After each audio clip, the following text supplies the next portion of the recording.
Hello, hello, hello, everybody. Welcome to the Mary D Talk Show. For those of you that don't know me, my name is Mary D Welch. I am your host of the Mary D Talk Show. We're almost celebrating 3 years. Can you believe that? We're almost 3 years in. I'm so excited. Today is a wonderful Monday. Beautiful, too. I mean, I'm looking outside, gorgeous.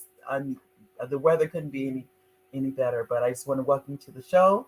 And first of all, I'd like to thank our executive producer, the number one fan of the Mary D Show, my husband Oliver Welch. He is the executive producer of the show.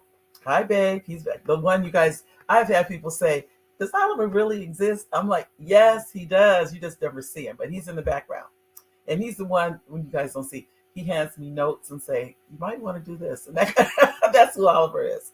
And I also want to thank our live viewers. Thank you for being here, those of you that are watching live. And thank you, our replay viewers. I know many of you come on and you watch the replay. Thank you, thank you, thank you. Thank you for going to YouTube, liking and subscribing to the show. It's over 200 subscribers now. My goal is 10,000. I know, I'm just like, that's a long ways away. This is what I've learned about goals. When you make the goals, then you know when you've reached it. If you don't have a goal, how do you know when you reach it? What if I said the goal was 100 subscribers? That's what I've learned. So right now the goal is 10,000 subscribers. And it will get there one by one. So share it with your friends, family, everybody. Let them know they can subscribe to the show on YouTube. I'd like to also thank you, our sponsors for today's show. They are the Idea Club. Dumas Martin Jr. is the president of the Idea Club. If you are going to have a 501c3, he can help you with that. If it's a S Corp, a C Corp, a nonprofit, any of those, he can help you organize and put those together. And that's for theideaclub.com. Go right there on the internet. We also have First Book Academy. If you're interested in writing your first book, there's also Front Page Publishing. Let's say you've already written the book, but now you want to publish it. You can go into frontpagepublishing.com and do that also. And for those of you that are on Instagram, as many of you may have noticed, I'm now more active on Instagram. This was a struggle, people. I struggled with Instagram. I don't know why I did, but I did. And I think it's because yeah, to be honest with you, it was easier for me on Facebook. And then I finally said, okay, enough is enough. You're going to have to learn this. And so I actually had to have a talk with myself. And now I'm on Instagram too. So I'm on both. And then I'm doing even a little bit more on LinkedIn. So I'm just really challenging myself to be better about this social media. So those of you that see me on there, that's what you see. You see someone struggling. I may not look like I'm struggling, but but I will. I'm going to go in and get past those fears and go in and just keep doing it a little at a time. And that's what I do. Now, ladies and gentlemen, we have a treat for you today. I can tell you.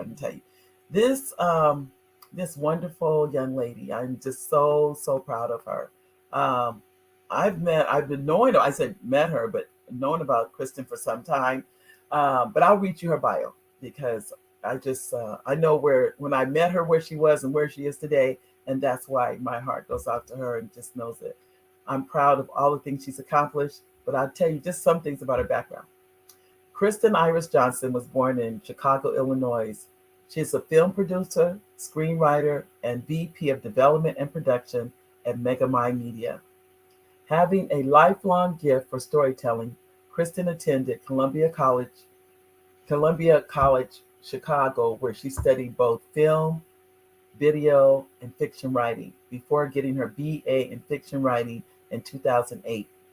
She is creator and writer with co-creator Serena M. Lee of the hit supernatural TV series Wicked City 2022, starring Vanessa Bell Calloway, Shakita Smith, and Rhonda Mormon. She also produced the feature film Trophy Wife in 2022 and is a producer for the upcoming feature film The First Lady of BMF, the Tanisha Welch story, as well as the feature film Black Girl Erupted 2023, The Sound of Christmas in 2022, The Deadly Getaway in 2023, Holiday Heartbreak in 2020, The Available Wife in 2019, and more, working both in the story development and the production of these films. She co-produced two very important anthology with series with BET, with the BET Her, that highlight mental health challenges and breast cancer awareness in the Black community. BET Her presents The Couch. The BET Her presents The Waiting Room.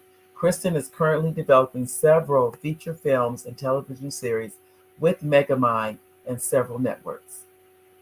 Kristin seeks to expand how Black and other underrepresented people are depicted in film and TV.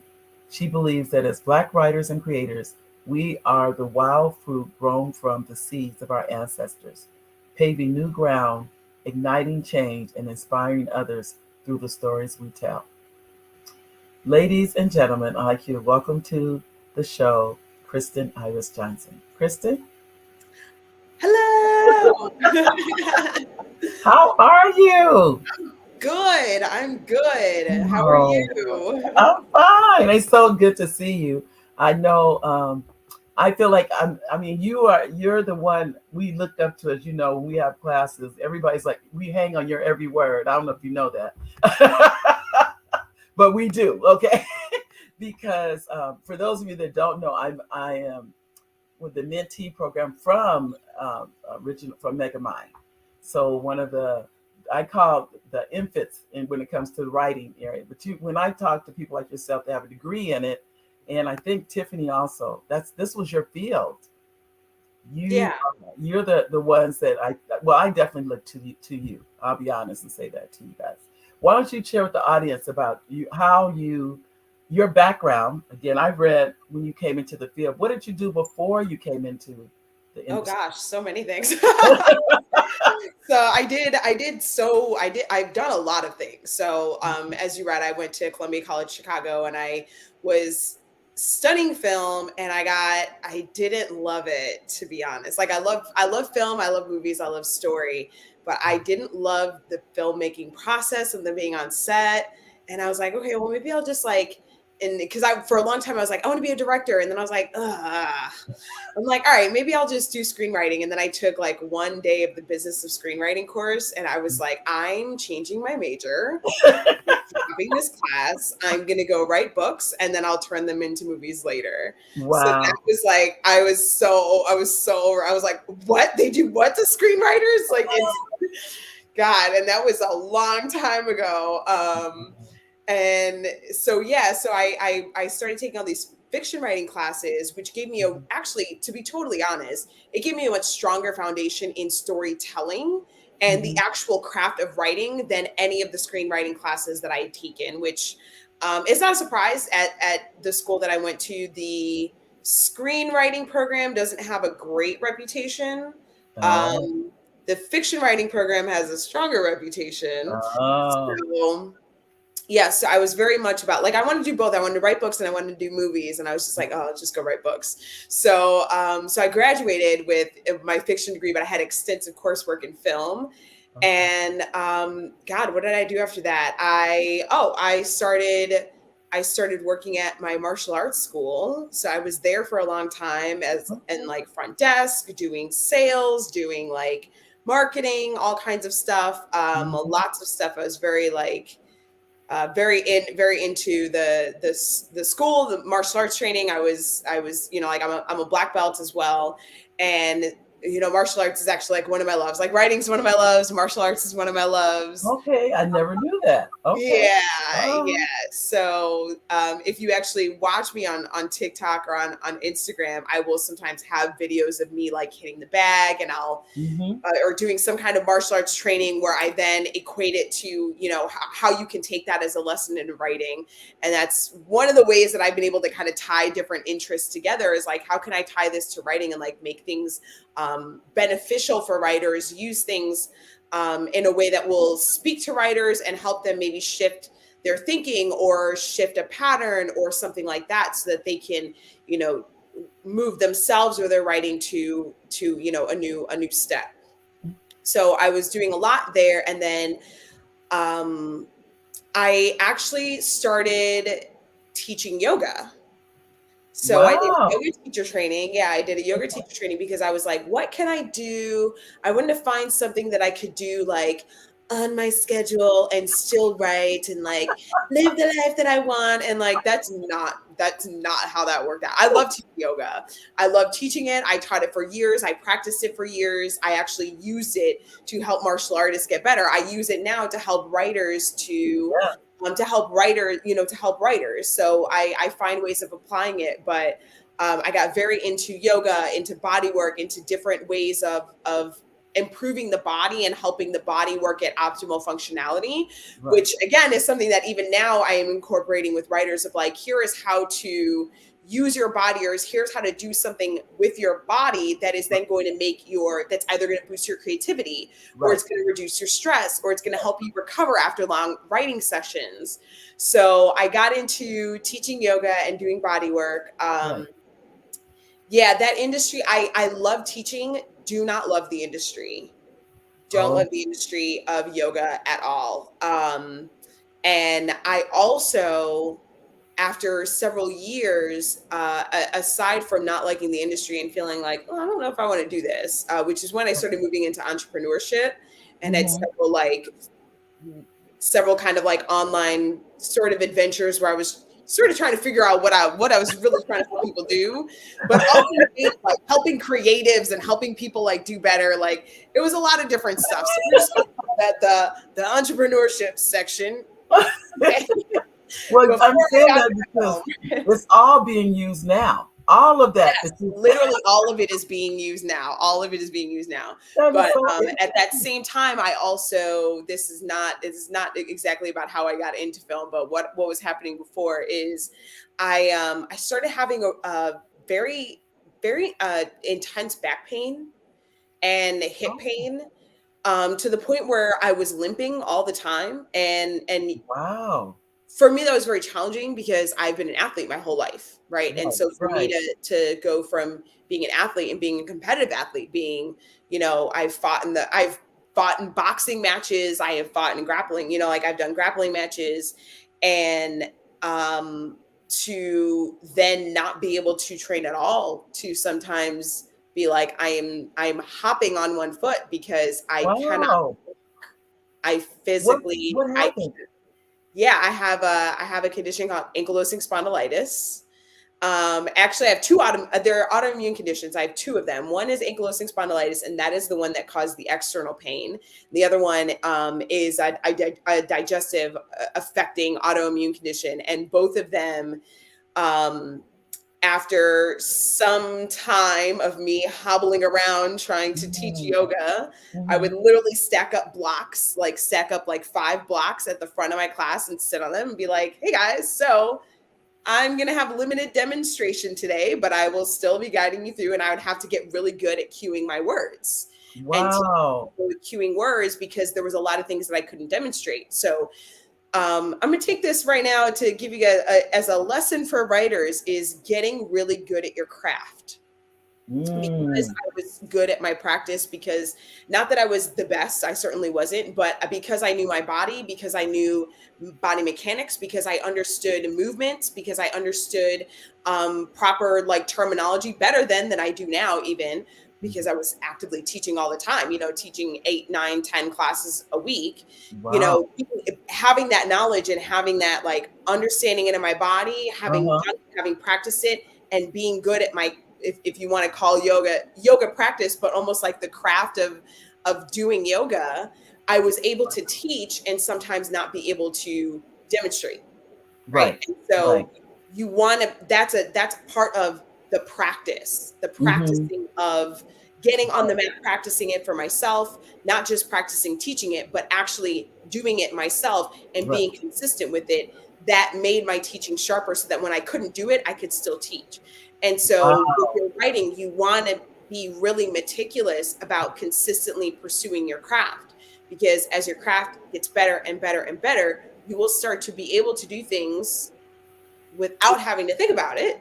Right. And you can't think about it. You can pause and be like, okay, what did I skip here? But things will get more integrated and they will flow better and things will come together easier in a way that you don't necessarily have to work so hard to like, oh, let me make Yes. sure things, it's like the things will start to flow together and it'll be like, oh, this story's going. There's something Yeah. here, right? So yes. I had these two conditions. Oh, for a long time I was undiagnosed with both of them. Did not know for like 4 years. Didn't know what was wrong with my back, and it affected other joints. Like there was, Wow. like I couldn't lift my arm, or like I couldn't comb my hair, where I couldn't like sit up. There were times when a lot of times where I couldn't sleep because I couldn't lay down. So I would just sit in a chair. Oh my goodness. I can't imagine. How did you rest?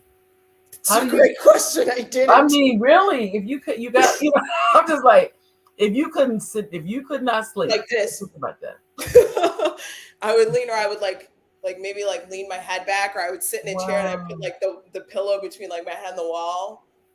Or I would like put a pillow like here. I'd be like this and be like you against probably any place you could get sleep, you slept. Whatever, you know what I mean? That's one of those. Yeah, it was rough. Yeah, it was rough. And that wasn't all the time, but there were definitely a couple times where I was like, wow, I just want to sleep and I can't lay down. This is terrible.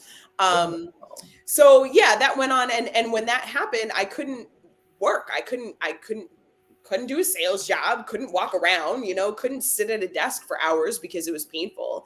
I would work on I would work sometimes from like laying down, on the times that I could lay down, with like my laptop on my lap, like on my belly, and I would like work like this because I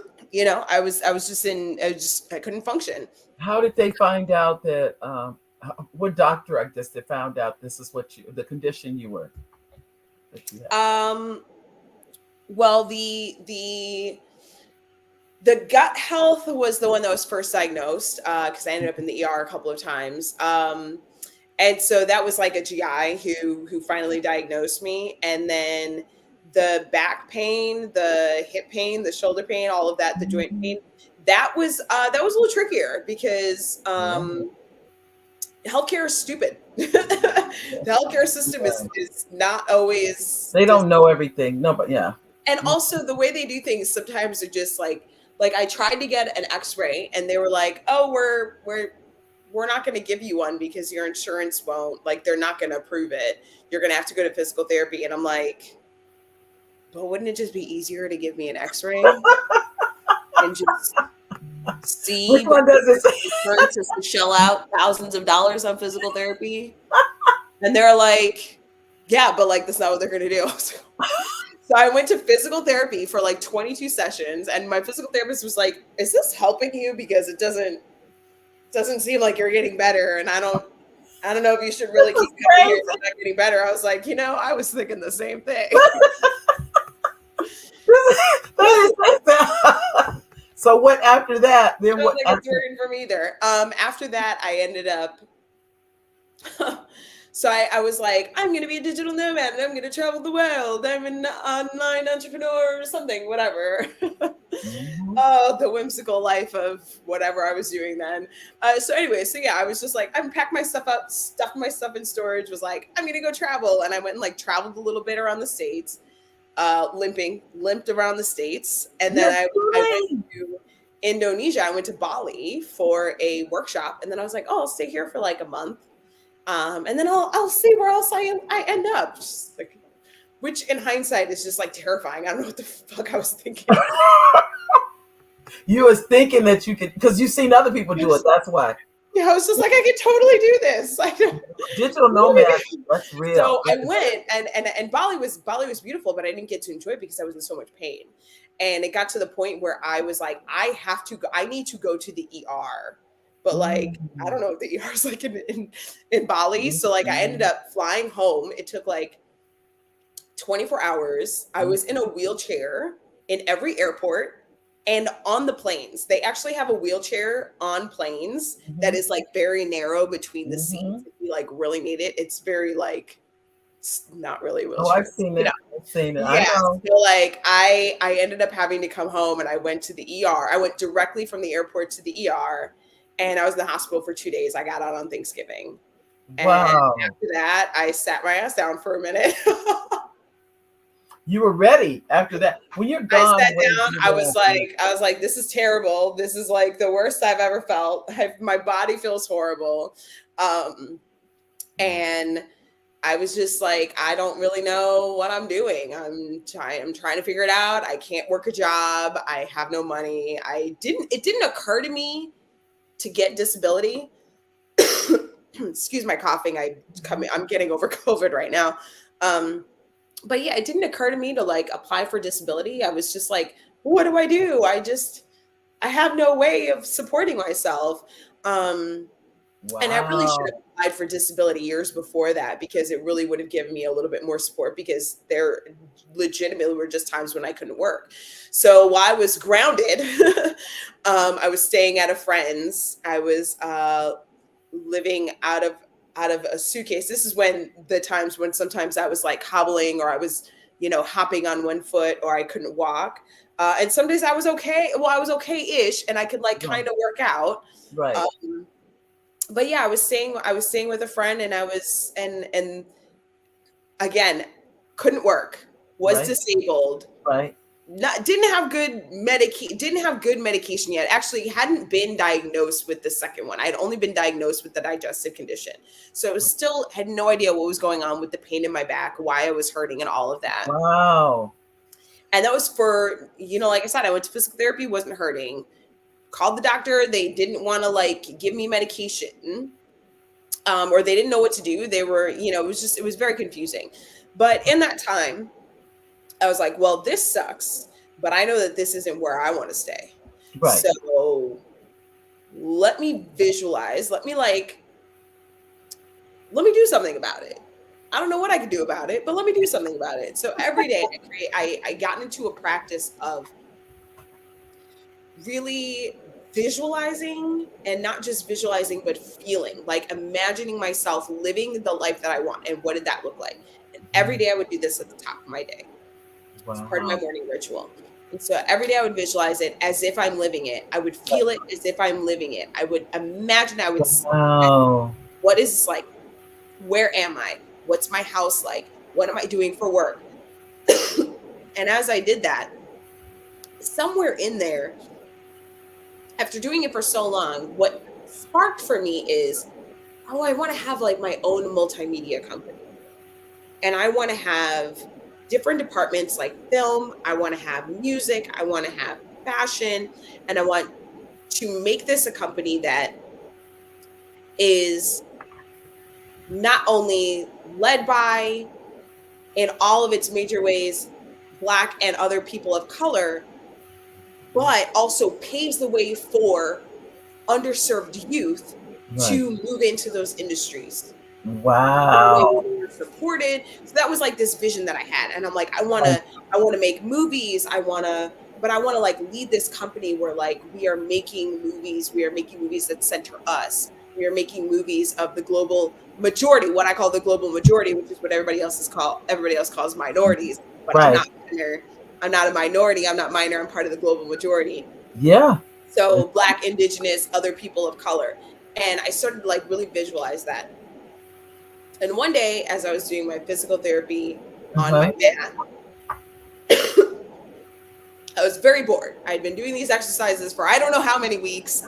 I don't know how many months at that point. I was very bored. It's like, I just need to listen to something. So I put on a podcast that I had been on, but that I did not normally listen to. And I put on an episode that had someone who had self-published books. And that person was Tressa Azarel Smallwood. And I'm listening to this episode and I'm like, okay, like that sounds like it'll be interesting. I like books. So I'm listening, and she talks about how she went from publishing books to making movies. Mm-hmm. And I was like, oh my God. I want to learn from this woman. She's doing exactly what I want to do. That is so funny. Books. She's got the movies. She's a Black woman, independent film producer. I want to do it. Yeah. Like, all right. Now, mind you, I'm still living in my friend's mattress, out of a suitcase, in an apartment that I'm paying no rent on, that I'm just borrowing her room because I could not work. So I had no money. Okay. And I'm Wow. like, how do I get to work for this lady? So I watched her movie, Secrets. That was the only one that was out at the time. And I made her a video and I Mm-hmm. wrote her an email. And I was like, basically, I watched your movie. I heard you on this podcast. I want to learn everything I can from you. I Wow. want to have my own company one day. I want to mentor under you. Anything that you need, if I don't know how to do it, I will learn. Right. And in my email, Wow. I listed everything. I was like, I have this many years of sales experience. I have, you want somebody to teach you martial arts? I got martial arts. I'm a black belt. Like everything that I could think. I'm like, I teach yoga, like everything I could think of. I put in that email and I put the video in the email and I sent it and I was like, we'll see. Worst thing that happens is worst thing that happens is she doesn't respond. She's like, this girl's crazy. No, but she said you were shooting your shot. I remember she talked us talking to her when she talked about you, and she said it was a long email. And she does not read long emails. She Like, does. you know her, so you know this. I did not know this at the time. She's like, if she sees a long email, she's like, that must be for somebody else. But She does she not said like long emails. She doesn't like She it. could hear your heart in the email. That's what it was. Yeah. That was she's talked. I've heard this story a few Yeah. times, but I Yeah, love she's it talked about because it. I think you had came to the end of yourself. Of you know what? Now I know what I want. Before you were searching for that, but when you went, shoot, this is what I want. And what you want can change. What you want can change. But at that point, I knew that that's what I wanted. And I was like, I'm just going to give it a try. Like, maybe she'll let me mentor under her. So about a week went by. I didn't hear anything. I was like, oh, okay. Yeah. Well, that's fine. And then I got a call. I was working somewhere and my phone was in another room. And so I missed the call, but I went back to it and I checked the voicemail and I was like, oh my God, she called me from her cell phone. And I was just like mind blown, right? He was like, it's like, yeah, my team got your email and they sent it to me. And we're definitely interested in bringing you on. You just got to figure out, I just want to figure out exactly like where to bring you on, where you're going to learn, but where you're going to be useful. And I was like, that was me. I think I like called my mom right away. It's just like, Mom, oh my God, she called me back. Oh yeah, that's a big deal because Tressa's not the one. She No, doesn't. so she. Not play. Yeah, so a little bit after that, maybe a month and a half, I actually started like interning with her remotely because I was like, I will move across the country to work with you, and she was like, no, you don't have to do that. That's okay. Just don't worry about that right now. But yeah, I started interning with her and working with her, and 6 months later, I was 6 months, maybe 7 months later, I was flown out to Maryland to be to work on The Available Wife. I was the associate producer, production coordinator. I had several jobs. That's why I was associate producer, but I was production coordinator. And the first time I met her in person was when she picked me up from the airport to take me to stay at her house for that whole month. Wow. Yeah. So it was a week of prep and then it was 3 weeks of shooting. And that was the first time I met her in person. And I stayed with her. Yeah. And that's how I got started in the industry. Well, I'm telling you, that's a story. Because Yeah. I think what I always liked about that story is that number one, that you believed enough in yourself to send that email, because some people would have said, oh, she's not going to pay. And in other words, they're saying no before they ever even attempted to do anything. Yeah. Or, oh no, who am I to reach out to her? I don't even have a job.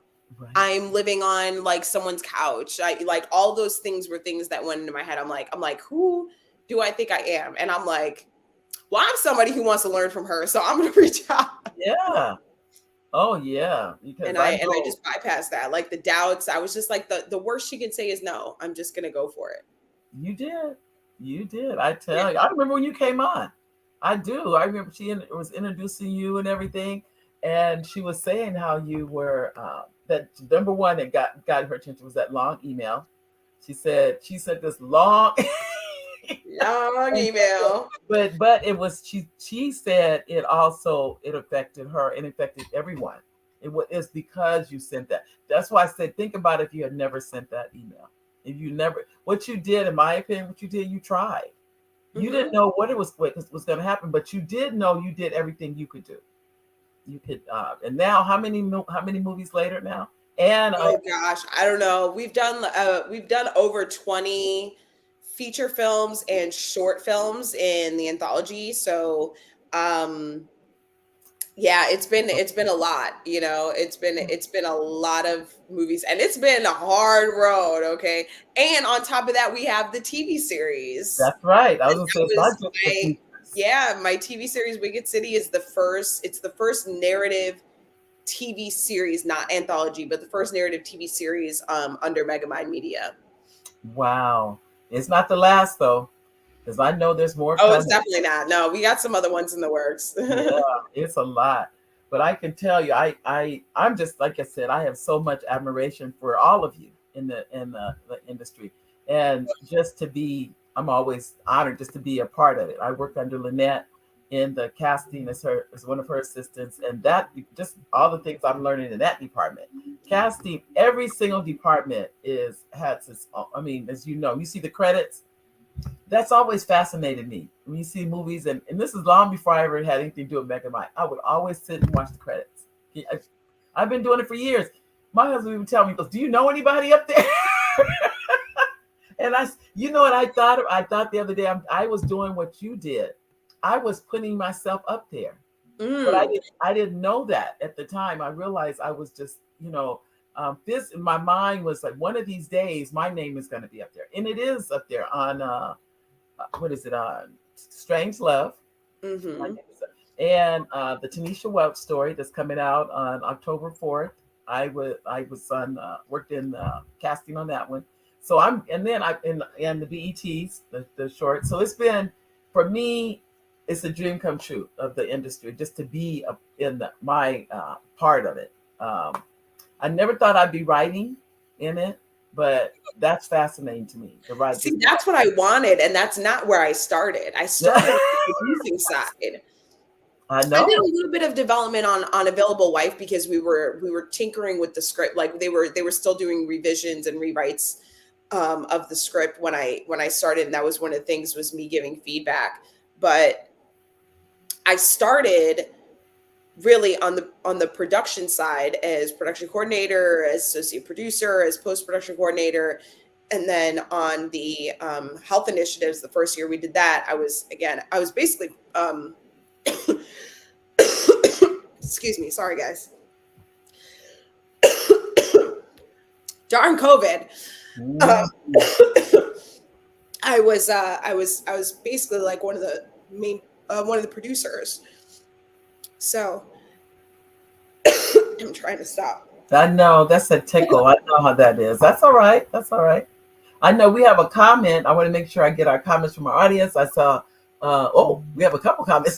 I hadn't looked in the comment section. First, hi Gwen, this is my cousin Gwen. Hi Gwen, and she says hello Mary and welcome Kristin. I tell you hello Gwen, and then we have another comment. This is from Gwen. Oh, she goes that's good. When you ask someone to mentor you, you are asking for a big time commitment. You told her what she gets in you. What can you do for her? Of course, of course she wants to partner with you. And I think it's been mutual on there. Am I correct, Kristin? You guys you both learned from each other. Well, I mean, probably a little bit. It's probably skewed more heavily on the me learning, but it started off with like, I want to learn. And yes, I have definitely been learning, but at this point, I went from the producing side to um, really even as a producer, really heavily in development. I was always very heavily in development and in making sure that the story is tight, that the story is right. Right. Because what we don't want is to put a story on screen that doesn't make sense or that people are like, but why she do that? Yeah. Right. Um, And so I worked heavily on the development side, and that's always been where my strength is. Okay. And then eventually, about a year and a half ago, I was made VP of development and production. So really, development is that's excuse me, that's my department. Mm-hmm. So I had that department under MegaMind. So I'm responsible for our slate. I'm responsible for helping the writers to really sharpen up their scripts, to flesh out the stories, to bring it together if something's not working. But Right. if it's like, oh, we could see that there's something there. We see that there's some gold there. We really want to make it. I get to help them. Like, okay, let's Work. fix this up and Yeah. get where it needs to be. And it takes time. It does. It takes a lot of time. There are people who have scripts that they've been working on for almost 3 years that finally it's like we get in there and we're like, okay, let's really get into this. And then we get Yeah. into it. Sometimes they kind of got to break it apart and clear away a lot of the old stuff that they had. And then they come through with this fresher story that's really working. And that's one of the things that I love about doing my job, is really being able to, aside from writing myself, because I love to write myself, Right. obviously have a TV series. Yes. But aside from writing myself, is being in a position to help other Black screenwriters to really develop their craft and better develop their scripts, so that their script is something that grabs people and makes people want to watch, it makes people want to read, it makes people want to make it. Wow. And being able to do that, Mm-hmm. I'm able to help move more of our stories forward and have more of our voices and our perspectives on screen, which I think is really powerful, because we don't have enough of us. We don't have enough of our stories. We got a bunch of witch stories and a bunch of witch shows, and none of them center Black people, center Black women. And Right. That was what we created with Wicked City. So as VP of development, I get to help other people to really bring their stories through. All right. So, yeah. Now we have definitely like a big part of it. we have Nicolette. I hope I said it right. Nicolette Mitchell. She said she watches. I watch the credits too for decades. I thought I was the only one. We would be the only one in the theater. Everybody cleared out. I'm not kidding. And I've been doing it for years. Never did I ever once think. I think I wanted my name up there, but I didn't even have a clue how to get it up there. I wouldn't even know how to get in position for that to happen. And now that when I assist, and what my family actually watched Strangelove, they watched the entire movie so they could see my name up there in the credits for it. Yeah. And they clap. They're like, "Yay!" Now here it is. To watch the whole movie. I thought, to me, that was the sweetest. Get up and do a happy dance. I know, it was so funny. I said, and they're like, "There you are. There's your name." And everybody started laughing. But I thought about how many times we don't know who the people. Now, when I watch a MegaMind production and I'm looking at all the names and I know the names I know the people that are working on production. That's touching for me to even do that. So I really enjoy everything MegaMind does. And now with the movie, which movie was different? Differences and a touch of betrayal. A touch of betrayal. It's a taste of betrayal. A taste of betrayal. Is it on It's on BET? No, that one's on Tubi. Okay, so those of you who see A Taste of Betrayal on Tubi, and now Differences is not MegaMind. Well, both of those are Lux Media. Okay, which is it's a different branch. Got it. And they're both out now. You can, if those want to go to Tubi, you can see both of those. But yes, I enjoyed both of them, by the way. So, and then this is I actually wasn't involved in those two. Oh, I'm really happy they got made. I was like rooting for both of them, but I wasn't involved on the. I'm actually not involved on the Lux Media side. I'm involved on the MegaMind Media side. Okay, I know the so the one coming is the Tanisha Welch story is coming on October 4th. Yes, I believe it is October 4th. Tanisha Welch. And that's is that on BET? Yes, that is a BET original. Okay, and that'll be on too. And it's those of you who are interested in watching that. And you were one of the producers on that, correct? Yes, I was. I was actually on through all all of I was very deeply entrenched in the development because it is a book, not book to screen. It is a life story. It's telling the story of Tonisa Welch, and also dubbed the First Lady of BMF. Right. It's And really good. yes, and so she worked with the writer, obviously with the writer Gabrielle Collins, who basically like did all these interviews and like got all this information about her life. And you have to cull all of that down to get it into a 90-minute movie, and that is no easy feat. So I was definitely involved in the process of development of, okay, what's going to make it, what's not, what do we need to change, what do we need to shift, etc. I know I was on set when they were filming. That was the last week, I think it was. And I'm watching these scenes being filmed, and I'm just fascinated. Just I still am. That fascination has not left.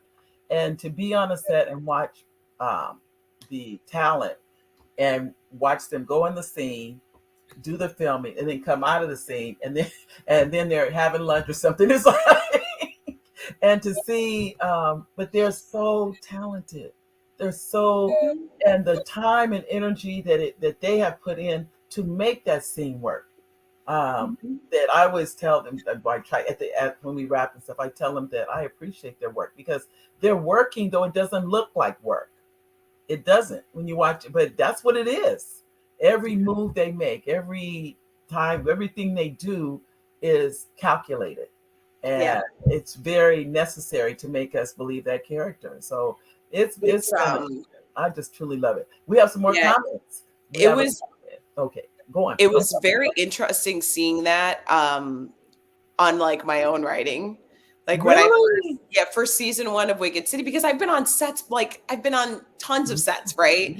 Yeah. I've seen us make tons of movies. I've seen scripts go to screen. I've seen scripts go to production and then go to screen. I'm actually there, involved in the entire process, right? From development through pre-production, through production, through post-production until we deliver it. But when we got to Wicked City and we went down and actually saw it and saw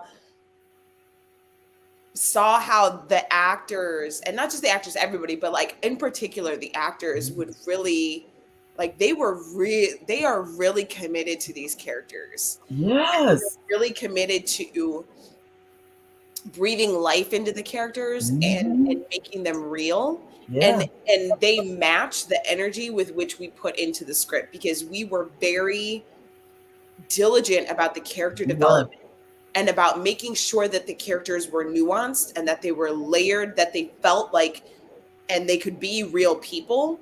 Right. So that when the actors came in and embodied them, they brought them to life in a very real way. But the level of, even the conversations I had with the actors on the show, the level of like dedication they have to these characters is just, it's next level.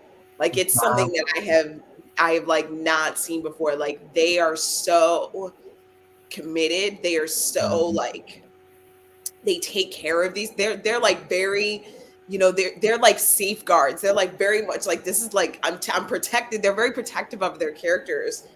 And it's a really beautiful thing to see that and to experience it. Like, oh wow, these are people that we made up in our heads, and now they are real, and they are existing in a way that is affecting these actors, because a lot of them were like, I found parts of myself in this character that I didn't know were there. Wow. I was able to heal parts of myself through this character because she makes me think of like this younger version of myself, or she's showing me this like other part of myself. And it demonstrates the transformative power of the work that we do as filmmakers and the work that we do as writers, that our work, before it even gets on screen, that our work can impact the people who are making it that much. Wow. That it can make them feel braver, that it can make them feel healed, that it can make them feel more compassion, that it can make them have more empathy for others, that they can look at, that they can say to me, this character changed my life. Like that, I didn't expect that.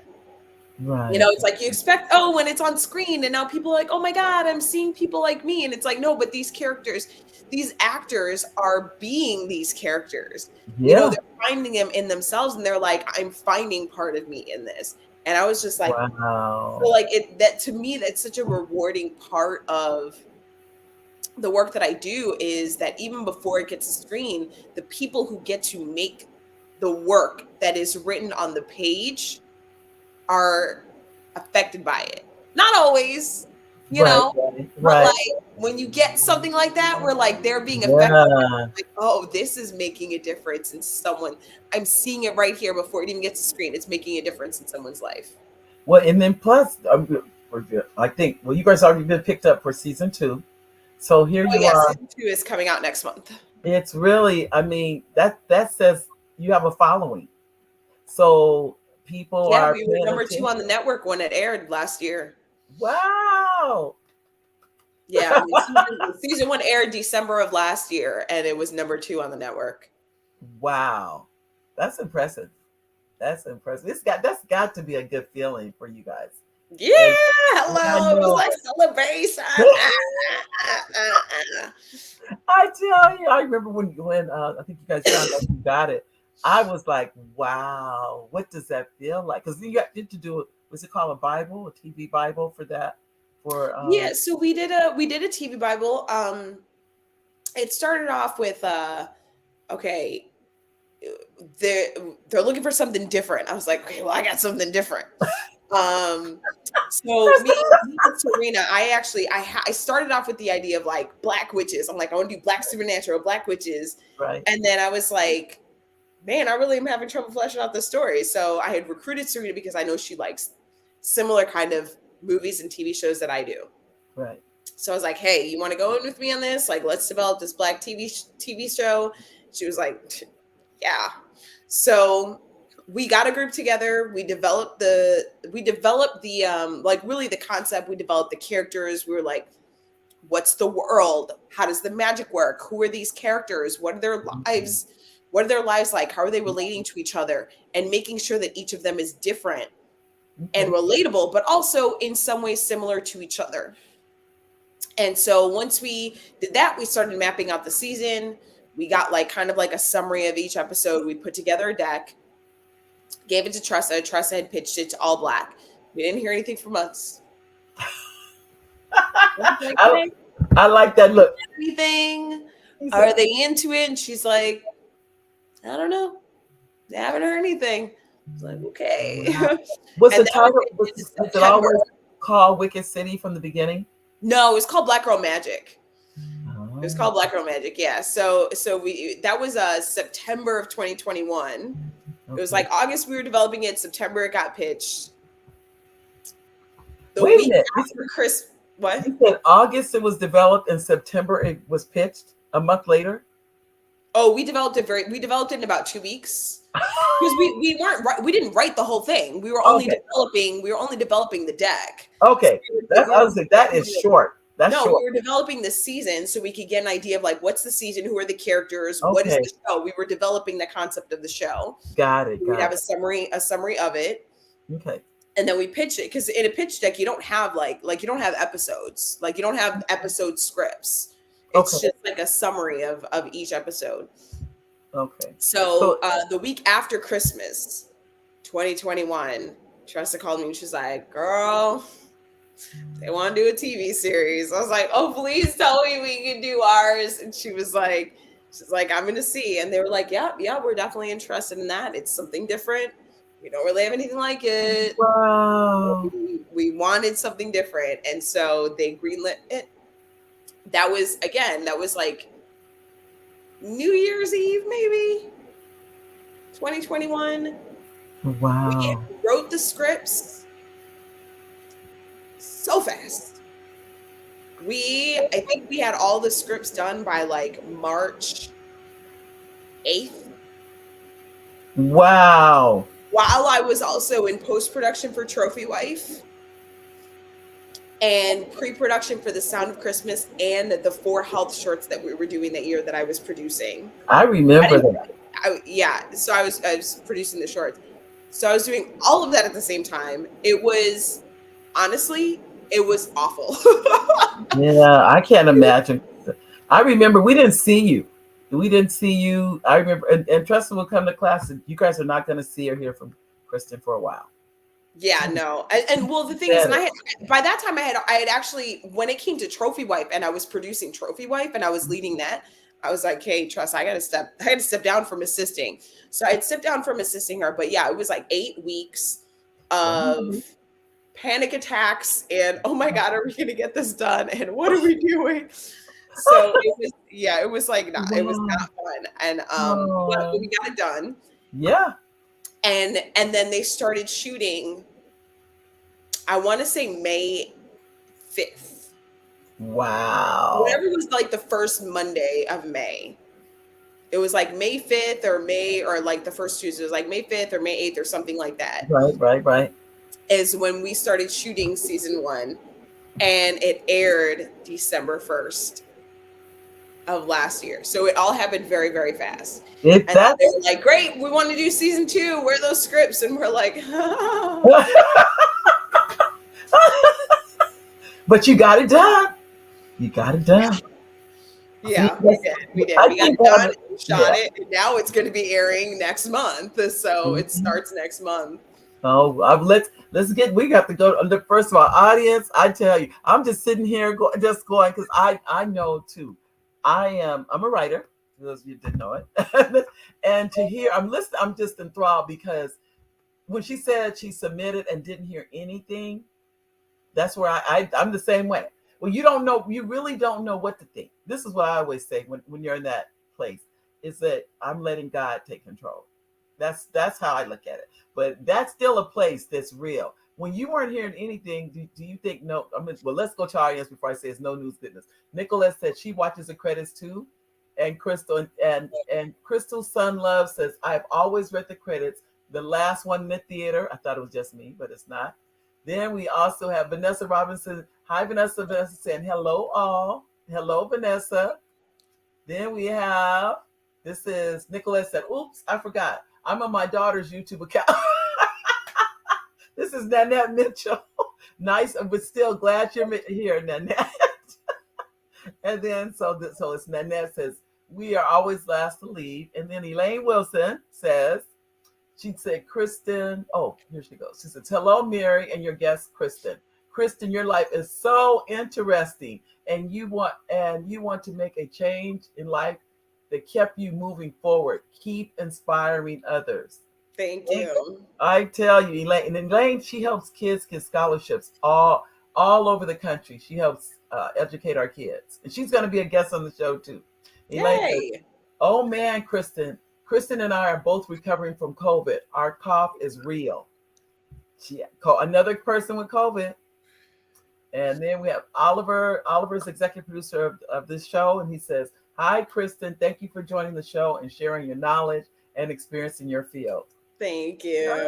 I'm going through them. I really try to get into the comments because they've taken the time to write them and to be here. And this is Susan Meeks. Hi, Susan. She said, this is an interesting conversation and so filled with knowledge. Thank you for sharing, Kristin. Mary, you've done it again. Thank you, Susan. And Vanessa says, what are the best learning methods or tools for writing scripts? Great question. Yeah, it is. Yeah. So learning to write it's funny because this is like one of the things that I do is like help writers learn to write. It's not so much about tools. I would say that it's really you learning the basics, learning the foundations, immediately apply. If you're like, I've got a story, don't try to, if you've got like an idea, Uh-huh. right? Work on the story craft, your writing craft. What are your story fundamentals? Storytelling fundamentals, and then the script writing craft. Learning those things, or at least learning the basics of that, and then applying it. Like, okay, now let me develop this story. So I'm actually, Mary, if it's okay for me to share, Okay. I actually have a workshop that is coming up on October 4th in the afternoon that is well, I say workshop, but it's really like it's really like a writer's lab. It's free, and it is about how to make your mediocre script great. Even if you don't have a script, if you do have a script and you're like, yeah, this is pretty good, or like, oh, this is not so good, whether you have one done or not, how to make it better, how to make it great, how to make it something that people say, I've got to make this movie. And so I'll be covering in that the four, what I think of right now, and this can change over time, but what I'm thinking of right now as the four pillars of storytelling, as well as practices that will help you to make your script better or help you to get started if you haven't started. Okay. And then I'll be answering, I'll be answering questions, but I'll be teaching that workshop, and then I'm actually opening a special membership community just for Black screenwriters that is really all about developing your craft, developing your scripts, and taking steps in your career so that we can have more of our voices and perspectives on screen, because we need it. Now, how will they get in touch with you? Do they email you? Yeah, so the workshop you can actually sign up for in like 2 hours. It'll be ready, like 2 or 3 hours. By the end of the night, it'll be ready. And that you can sign up for at kristiniris.com/writers lab. That's where you can sign up for that. You can also follow me on Instagram at Kristin Iris, or on TikTok at the Kristin Iris. I will be announcing these things. I'm not actually even announcing the Black Screenwriter Alliance yet. That is like after like the workshop, I'll be opening the Black Screenwriter Alliance, which is the membership community. And so I'm not even announcing that yet. But if you follow me on Instagram or on TikTok, you will definitely get those updates. You can also DM me on Instagram and be like, hey, I saw you on Barry's show. I'd love to stay in the loop on these. And that way I can let you know, once all of these things open. But yeah, the workshop you'll be able to sign up for that very shortly. And that'll give you like a good start. But really just, I want to stress this. You can't, books, courses, all of that is helpful, but you have to write. Yeah. Writing is a craft. It is a skill. It's like, if you wanted to be a woodworker and make chairs, you're not just going to read about it, right? Right. You're not just going to like watch a YouTube video and not do it. You're going to have to actually learn to do it. You have to learn. And just like woodworking, you want to learn the basics before you start woodworking. You're not just going to be like, give me that saw, right? We don't do that. That's how we use fingers. Is this the correct one, Kristen? I put kristiniris.com/writers lab. Yes. Okay. But it won't be available until a couple more hours. Yeah, it'll be a couple more hours. It's almost there, guys. It's almost ready. I was trying to get it up before this, but Just I got stumped by COVID last week. So, but yeah, in a couple of hours it'll be up. You'll be able to sign up for it. And then at that, once you sign up for that, I'll also be able to give you some information in a couple of weeks for the Black Screenwriter Alliance, where you'll be able to join that. All good stuff. I am really, what I'm trying to do is to pave more, like find better ways of paving the path for Black screenwriters and Black filmmakers. And it's hard for us in the industry. It's hard in the industry in general. It is extra hard for Black screenwriters because people don't value our voices. They don't value our perspectives. They like to write about us and not include us in that writing. That is a problem. Yeah. And so I want more of us to be able to have our stories told. Whatever story that is, doesn't have to be your story. It could be a supernatural story like mine was. But I want to pave more ground for us to be able to do that and have our perspectives, have ourselves seen and represented in a way that feels whole and human. And that starts with the writing craft. And that is really a huge strength of mine, but that starts with the writing craft. And so sharpening your craft, really developing a solid script, because that is the beginning of everything. You don't make a movie without a script, right? You have to have a script. And so, I'm thinking here, we're down to 1 minute, Kristen, but we go. I know. And Debbie Franklin, hi, Debbie. She says, hi, Mary, another good show with an outstanding guest. So thank you, Kristen. And I would like to take this time to thank you for taking time out of your busy schedule, Kristen, to be here It is such an honor for you to be on the show. It really is. And Vanessa Robinson said, Kristin, will your workshop be helpful for animation scripts as well? Okay, so it will be helpful for story. So if you are telling a story, it will be helpful for story, but I am not an animation writer, just to be totally honest. So Mhm. it's not going to be specifically like how to format for animation or anything like that. It's really going to be about how do you build a strong story and solid Woo. characters. And we are exactly Yeah. 2 o'clock, and I don't want the system to cut off just to cut you off. So thank you again, Kristin. Thank you, audience. We will see you in a week. Thank you, All right. everybody. Bye bye.